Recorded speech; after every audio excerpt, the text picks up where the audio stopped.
आंबा 100% पहाड आहे. त्याला तर मी तोडणार आहे. मी कलरवरूनच ओळखला ह्याला की हा पहाड आहे. तर तुम्ही ह्याचा कलर बघा, उडत चालला आहे. नमस्कार मित्रांनो. धनश्री पाहिजे नको बगिरीला आणि धनश्रीला मकाची कुट्टी खाली टाकली. मी थोडीशी मका आणली होती वासरांसाठी, तर त्याची कुट्टी या दोघांना टाकली. बगीरा कुणी यार माझ्याकडून हाताने मिस्टेक झाली, बगीराची संडासच राहिली नाही, पण त्याला औषधं चालू आहेत.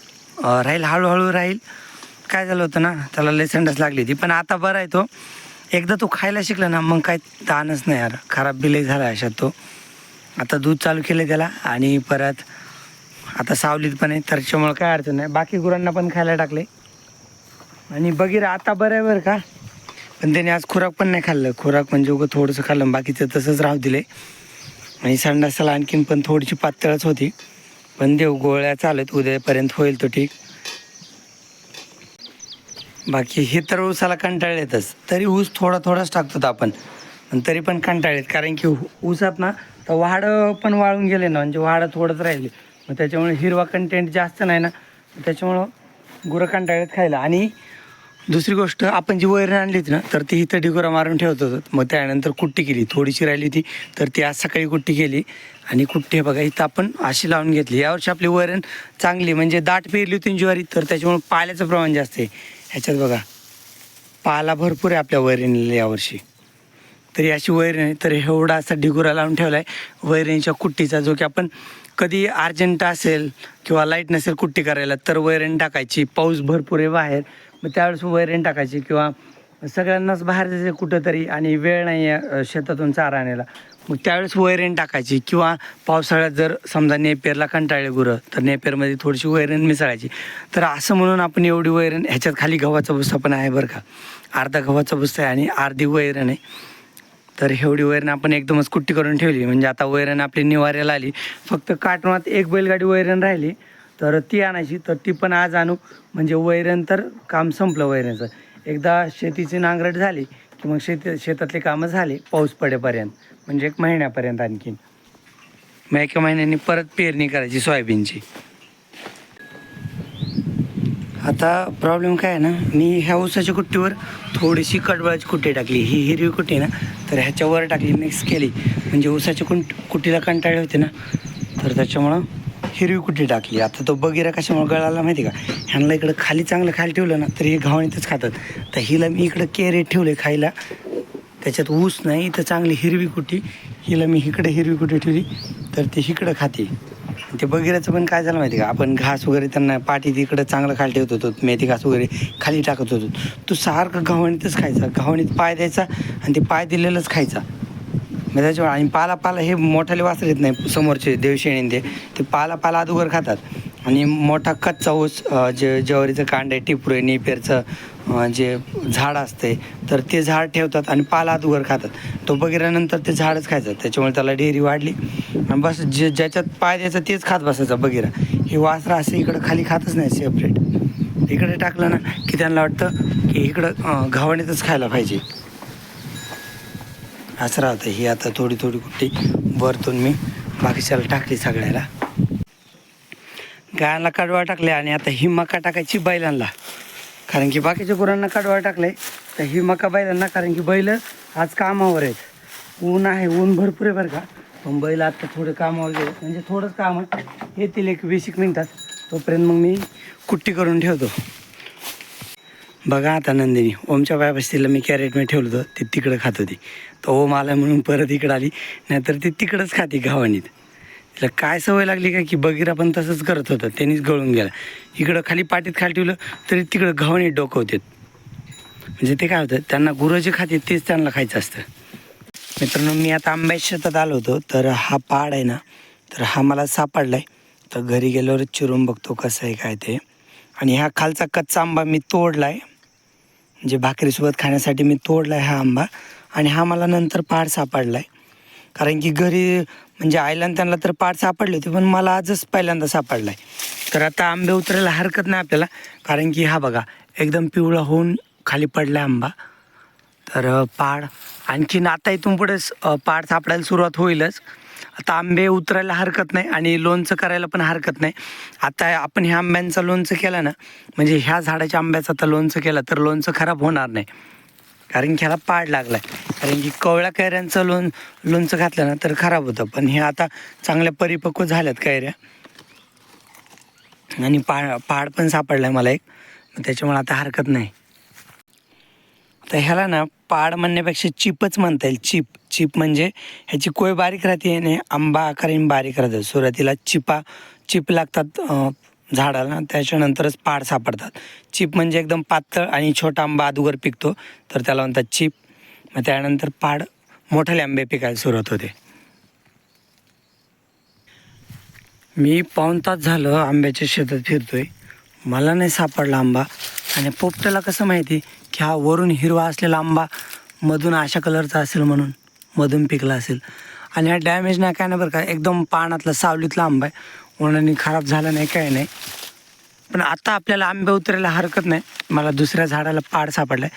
पाड म्हणजे ह्याला पाकर खाती म्हणतात. तर बघा मधून कलर किती लाल आहे, म्हणजे भगवा कलर आहे, चांगला आहे, केशरी कलर आहे. तर हा आंबा चांगला आहे, बाजूने खराब नाही काय नाही, एकदम छान आहे. तर यार ह्या झाडाखाली फिरून मला नाही आंबा सापडला, आणि ह्या पाखराला कसा सापडला काय माहिती. पाखर म्हणजे पोपटच जास्त येतात बरं का. तर तो राहू दे आता पोपटालाच खायला. वास चांगला येतो होता आंब्याचा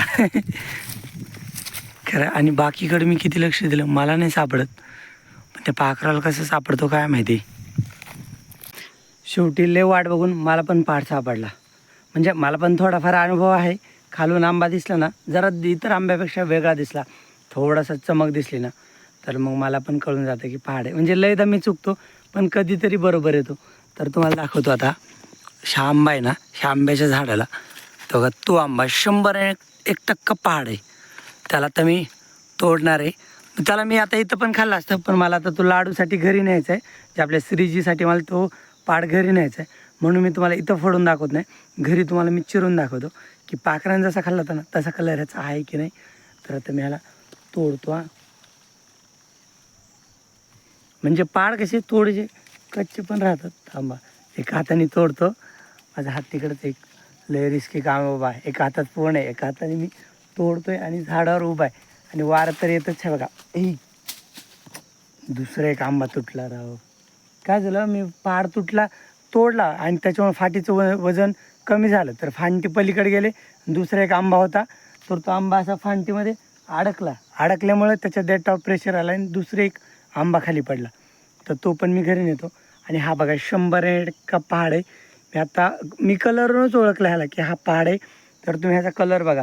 नॉर्मल आंब्यापाशी मी ठेवतो ह्याला, तर नॉर्मल आंब्यापेक्षा थोडासा पिवळसर दिसतोय. आता फोनमध्ये दिसतोय की नाही मला माहीत नाही, पण नॉर्मल आंब्यापेक्षा बघा हा आंबा आहे, तर नॉर्मल आंब्यापेक्षा थोडंसं जास्त पिवळसर दिसतोय आणि मोहरलेला. तर हे अशा असतात पहाड.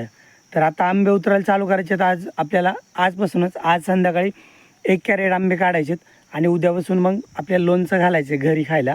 आणि उद्यापासून आपण आंबे काढणार आहेत. तर बरेच आपले सबस्क्रायबर पण आंबे घेणार आहेत. मी सगळ्यांना आंबे पाठवतो, पण अगोदर कुरिअरची सोय बघतो. मागच्या वर्षी काय झालं तुम्हाला सांगू का, की मी आंबे तर पाठवले, पुण्याला आंबे पाठवले ट्रॅव्हल्समध्ये. तर ट्रॅव्हल्समध्ये त्याने आंबे कुठे ठेवले माहिती का, ते पार्सलवाल्याने. म्हणजे आता उन्हाळ्याच्या सुट्ट्या वगैरे असतात ना, तर लोक गावाकडून शहरात जातात, खेड्याकडे येतात, तर ट्रॅव्हल्समध्ये गर्दी असते. त्याने गाडीत आंबे ठेवले गिअरबॉक्समध्ये, म्हणजे खाली सामानाचा जागा असते ना सामान ठेवायची, तर तिथं. तर गरमीने आंबेच खराब झाले. तर असा प्रॉब्लेम झाला परत. म्हणजे मी पैसे नाही घेतले त्यांच्याकडून, म्हणजे त्यांना पैसे परत केले मी. पण नुकसान होतं ना मग आपलं पण आणि त्यांचं पण नुकसान होतं. आणि मग त्यांचं पण खायचा मूड जातो, कारण गरमीने आंबे खराब झाले ना, तर मग पैसे पण दिलेले असतात त्यांनी, आणि मग मूड पण म्हणजे पाहिजे तेवढी मजा येत नाही. तर त्याच्यामुळं माझं काय म्हणणं आहे तुम्हाला सांगू का, जर तुम्हाला तुमच्या आसपास कुठं जर चांगले आंबे भेटत असतील, ताजे आंबे चांगले आणि चांगल्या रेट म्हणजे कमी रेटमध्ये भेटत असतील, तर प्रायोरिटी तुम्ही तिथंच द्या. म्हणजे मला तर चांगलं वाटतं की तुम्ही आपले आंबे घेत आहेत आणि आपल्याला कस्टमर पण भेटत आहेत. पण मित्रांनो, आपले आंबे आसपास पण विकतात आणि तुम्हाला कसं आंब्याचा रेट द्यायचा, परत कुरिअरचा पण पैसे द्यायचे, आणि परत मग आंबे जर प्रवासात खराब झाले तर कसं होणार. आणि होतं काय, जर कच्चे आंबे पाठवले तर मग तुम्ही राहत असता शहरात, तुमच्याकडे कूलर फॅन सतत चालू असतो घरात, तर आणि आंब्याला पिकण्यासाठी थोडीशी गरमी लागते. तर मग आता आपण कसं ज्या रूममध्ये आंबे ठेवतो तर तिथं फॅन अजिबात नाही, तर मग तिथं गरमी राहून देतो ना, मग गरमीने आंबे चांगले पिकतात आपल्या घरी. मग तुमच्याकडे कच्चे आंबे दिले तर सतत फॅन वगैरे चालू असतं, मग आंब्याला 10-15 दिवस होतात, मग आंबे चांगले पिकतच नाहीत, असा प्रॉब्लेम होतो. आणि पिकलेले आंबे गरमीने खराब होतात. आता कुरिअरची जर सोय लागली ना तर मला आंबे पुण्याला, मुंबईला आणि जळगावला पाठवायचे आणि बीडच्या काही ऑर्डर आले. बीडला काय नाही, मी मोटरसायकलवर देतो. बीडला एकदम सेफ आंबे जातात, म्हणजे तिथं नेईपर्यंत आपण कॅरेटमध्येच ठेवतो आंबे, तर त्याच्यामुळे बीडला आंबे चांगले जातात. फक्त बाहेर आंबे पाठवायला थोडंसं बघतो आता प्रयत्न करून, जर कुरिअरवाले चांगले भेटले आणि त्यांनी जर व्यवस्थित आंबे दिले तर चांगलीच गोष्ट आहे. मग जिथं मला पाठवणं शक्य आहे तिथं तर मी नक्कीच पाठवणार आहे. पण जर माझं काय म्हणणं आहे, तूप झालं, आंबे झालं, गहू वगैरे, तुम्हाला जे काय प्रोडक्ट असेल ना, जर ते तुमच्याच गावाजवळ कुठं भेटत असेल ना तर चांगलीच गोष्ट आहे, म्हणजे तुम्ही तिथूनच घ्या. आपल्याकडून घेतात ती म्हणजे चांगली गोष्ट आहे. पण काय होतं, प्रवास खर्च तुम्हाला जास्तीचा लागतो आणि प्रवासात तूप पण तुम्हाला काय सांगू, 1-2 वेळेस चुकीच्या पत्त्यावर गेलं आणि 1-2 वेळेस ते मध्येच पॅकेट वगैरे फुटलं, असं गोष्ट झाली. म्हणजे एकदा मी जारमध्ये दिलं, जार लीक झाली, परत बॉटलमध्ये दिलं, बॉटल हे झाली, परत एकदा जारमध्ये दिलं, जार फुटली, 1-2 वेळेस चुकीच्या पत्त्यावर पार्सल गेलं, असं पण झालं आहे. तर त्याच्यामुळं माझं तर म्हणणं आहे की तुम्हाला जर तुमच्या गावाजवळ भेटत असेल तर चांगली गोष्ट आहे, तुम्ही तिथूनच खरेदी करा. तुम्हाला प्रवास खर्च पण कमी लागेल आणि चांगली गोष्ट आहे. फक्त एवढंच आहे की मी आपण दिलेला जो माल आहे ना, तर कुठलाही माल असो तर मी गॅरंटी घेतो, कारण की आपल्या शेतातलं आहे ना, तर त्याच्यामुळे आपण गॅरंटी तर घेतोच मालाची, की तुम्हाला चांगलाच माल भेटेल आणि तुम्हाला आवडला तरच घ्या, एवढी गोष्ट आहे. तर चला आता घरी जातो. व्हिडिओ लईच मोठा झाला, 5 मिनटं. पण हा पण बोलायचं काय होतं ना, की आपल्या सबस्क्रायबरना आंबे घेऊ वाटतात, म्हणजे आपले आंबे चांगले आहेत, आपल्याकडून घेतात, चांगलीच गोष्ट आहे. आणि बघा आता मार्केटमध्ये आता ह्या आंब्याची क्वालिटी बघा, ह्या आंब्यांची साईज बघा, आणि प्रदर्शनामध्ये आपण जिथं गेलो होतो तर तिथले आंबे तर मी तुम्हाला दाखवलेत. रेट तर आपले त्यांच्या अर्ध्यानेच रेट आहेत, तर तरी पण हा रेटचं पण सांगतो मित्रांनो. आपण ह्या क्वालिटीचे आंबे आहेत, पूर्ण झाडावर पिकलाय, पाड लागलाय, आणि ह्या क्वालिटीचे आंबे आपण कट करता वेळेस झाडावर वेंगून माझं बोट लागले ना तिथून आपण देठ कट करतो आणि एवढा देठ आंब्यालाच राहून देतो आणि मगच आंबा तोडतो आणि कुट्टीमध्ये ठेवून पिकवतो आंबे आपण. तर त्याच्यामुळं आपले आंबे एकदम चांगले आहेत, आंब्याची गॅरंटीच आहे. तर त्याच्यामुळं आपले रेट आहेत की मी बीडमध्ये जिथं होम डिलिव्हरी देतो तर तिथे 110 रुपयांनी देतो, आणि बाकी जे आपले लांबचे सबस्क्रायबर आहेत ना तर ते एकदमच 5 किलो 10 किलो घेतात ना, तर त्यांच्यासाठी आपलं 100 रुपये रेट आहे. खरंच मित्रांनो, आंबे 100 रुपये रेट सारखेच आहेत. आणि तुम्हाला पण सांगा की रेट योग्य वाटतं आहे का, म्हणजे मी तर काही किती पण सांगेल, पण तुम्ही पण सांगा. आंबे एकदम छान आहेत आणि कोय धरली, परिपक्व झाली, तेव्हाच आपण आता हार्वेस्टिंग चालू करणार आहेत आंब्यांची. चला आता मी लेबर आलो आहे, एका हातात फोन एका हातात आंबा, उगाच व्हिडिओच्या नादात पडायचो खाली. तर लई भीती राहते रे झाडावर पण जायची. माझा चुलत भाऊ एकदा असाच बाबळीच्या झाडून पडलाय. तर गोष्ट अशी, तर त्याच्यामुळे मी तुम्हाला स्वतःच आंबा तोडून दाखवलाय, कारण की मला एक 5-6 दिवसापूर्वी आपल्या सबस्क्रायबरांचा फोन आला होता की मला तुझ्याकडून आंबे घ्यायचे आहेत, पण मी मुंबईला राहतात ते, मग मुंबईला इतक्या लांब पाठवायचं आणि ते मला तर डोक्यात म्हणजे काय कळानाच की कसं पाठवायचं. गेल्या वर्षी मी आंबे ट्रॅव्हल्सने पाठवले, त्यांनी खाली सामानाच्या ह्याच्यात ठेवले, ते खराब होतात आंबे. हां, आणि कोकणचं कसं असतंय, तिकडं भरपूर म्हणजे आंबे पाठवणारेच असतात ना, तर त्याच्यामुळे आंब्याच्या स्पेशल गाड्या असतात कोकणमध्ये. रोज एक कसं 10 टन माल कोकणमधून मुंबईला किंवा दुसरीकडे जातो ना, तर त्याच्यामुळे त्यांच्या स्पेशल आंब्याच्या गाड्यात आणि किंवा तिकडच्या ट्रान्सपोर्टवाल्यांना माहिती आहे की ह्याच्यात आंबे पाठवतात, ते सेफली न्यायचे असतात, त्यांचे महागाचे आंबे असतात. तर त्याच्यामुळे आणि कोकणमध्ये कसं प्लायवूडची पेटी पण तयार करतात ना, मी प्लायवूडची पेटी तयार करायचा प्रयत्न केला, पण आपल्याकडं कॉस्ट जास्त पडते त्या पेटीची. प्लायवूडची पेटी असते ना, तर त्याची कॉस्ट जास्त पडते. मग त्याच्यामुळं आणि आपल्याकडं आंब्याचे झाडं पण कमी आहेत, म्हणजे आंबे पण कमी आहेत, तर त्याच्यामुळं होतं आहे असं. मग त्याच्यामुळे मी तसा काही प्रयत्न केला नाही. आणि आपल्या आंब्याचं काही प्रॉब्लेम नाही. आपला गहू पण इथं लोकललाच विकला आहे भरपूर, म्हणजे आपण त्या प्रदर्शनात नेला होता ना, तर तिथं आपल्याला चांगला रिस्पॉन्स भेटला. गहू तिथं पण विकला आहे आणि आंब्या पण इथं लोकलला पण विकतात, असं काही प्रॉब्लेम नाही आहे. पण बघेल मी, प्रयत्न करेन, ज्यांना पाठवायचे त्यांना नक्की पाठवेल. चला आता जातो घरी. आता लाड जर खुशच होईल बाबा. मी ओमला सकाळपासून 2दा म्हणलं की आंब्याकडे चक्कर मारणे, आंब्याकडे चक्कर मारणे, ऐकतच नाही, खुशाल घरीच बसतो. मी चालू होतो उन्हात, आणि मला कसं आहे ना, जास्त वेळ एका जागी बसून जमतच नाही मला सारखं इकडे तिकडे फिरायला लागतं. हे लाड जर आंब बांधलं तुला काय कर तुपात पडलं काय कर ह्याचा ना चिरभर आहे आणि ह्याचा भोग लाव ह्याच्यात हे राहिले ह्याच्यात ही बेरी राहिली म्हणजे ह्याच्यात पण तूप आहे खाली आणि त्याच्यात ते चपाती चुरायची मग नंतर खायचं आणि हे इकडं आपलं तूप आता तूप विक्रीला नाही बरं का सध्या कारण की विषय काय आपल्याकडे फक्त एवढंच तूप आहे आणि शुभश्रीच फक्त दूध देते ना तर त्याच्यामुळं आता सध्याला काही तूप विक्री नाही ते एक सीझनचं शेवटचं रामफळ राहिलेलं आहे ह्याला व्यवस्थित पिकूच घातलं नाही वर ठेवलं ना गरमी लागते कुठलं पण फळ पिकायला पण तूप आपलं असंच राहतं बरं का जरा खाली गट्ट राहतं वर पातळ राहतं म्हणजे प्युरिटीमध्ये असंच असतं तर हे बघा आंबा ताई कीर्ती थांब लाडो तर हे बघा मधून निघतोय असा कलर थांब ना मग तुला खायचं आहे हो लाडूला खायचं ना होय श्रीजी तुला खायचं आहे हो थांब ना देवाला भोग लाव ना आधी हा तर मित्रांनो हे बघा कोय त्याची पूर्ण पकली आहे म्हणजे केस वगैरे आहेत कोयला थोडे राहतातच केशरच्या केस थांब लाडो आणि हे बघा असं निघलं आंबा छान संडासने सगळं अंग भरले आता त्यांनी संडास चांगली केली बरं का म्हणजे चांगलं शेण टाकले पण ते माझ्या चुकीमुळं आणि त्याला दूध पण लवकर बंद करण्यात लयच वीक झालं आहे पण त्याला परत दूध चालू केलं आहे आता होईल चांगला तो हे बघिर्या मी त्याची काळजी घेणारच आहे 100% आणि चला घ्या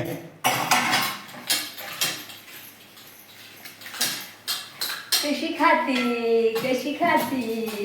कोण खाताय ती खायला पण शिकली बरं का म्हणजे थोडं खाते कोण खाताय तिला कैरी लय आवडती कैरी कैरी कशी खाती हा केलं कॉल तर बघायला फोन देत नसले माझ्याकडे श्रीजी काय करते काय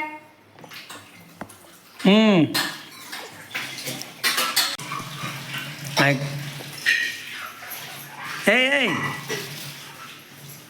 ते बघ आता कोळी करू ए आता घेऊन थांब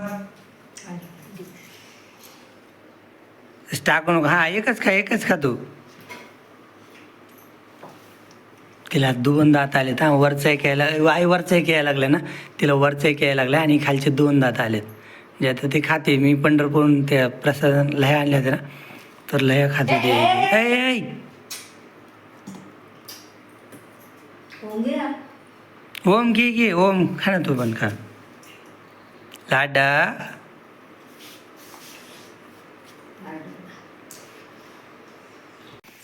चालतं एकदा डुबरीची जागा बदलतो डुबरीला इथं चरायला बांधले परत काबरी तिथं आपल्या हौदापाशी खाते हौदापासलं गवत खायला बांधली काबरी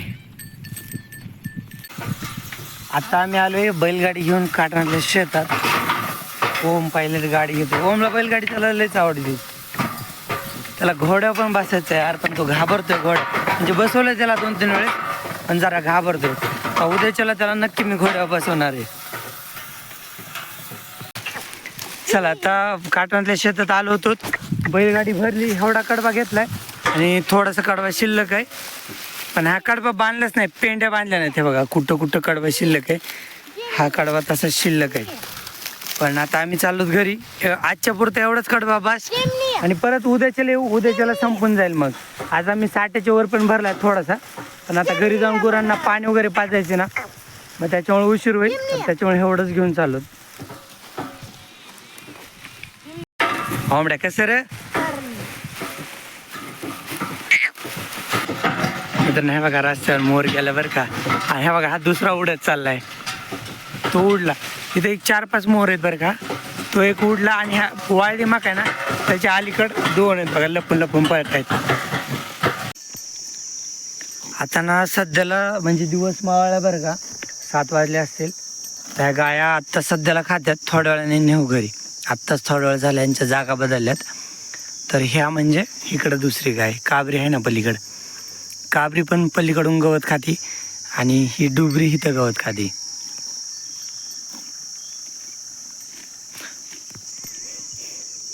ही बैल पाण्यावर आणलेत ह्यांना बी इकडे चरायलाच बांधलं होतं आता घरी चालवलं आहे.